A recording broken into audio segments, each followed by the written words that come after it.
தருமபுரி மாவட்டம் பென்னாகரம் வட்டம் மஞ்சநாயக்கநல்லி கிராமத்தில் அமைந்துள்ள கருமாரியம்மன் கோவில் அருகில் விநாயகர் கோவில் மற்றும் சிவன் கோவில் உள்ளது.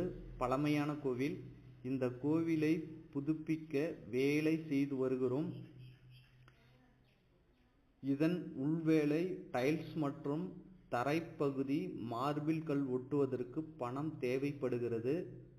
உங்களால் முடிந்த பண உதவி செய்யுமாறு வேண்டி கேட்டுக்கொள்கிறேன். உங்களால் முடிந்த பண உதவி செய்யுமாறு சிவன் மற்றும் விநாயகர் கோயிலை புதுப்பிக்க பண உதவி தேவைப்படுகிறது. ஓம் நமச்சிவாய வாழ்க. ஓம் நமச்சிவாய வாழ்க. ஓம் நமச்சிவாய வாழ்க. என்னுடைய ஜிபே நம்பர், போன்பே நம்பர் 98 433 888 04. நன்றி, வணக்கம்.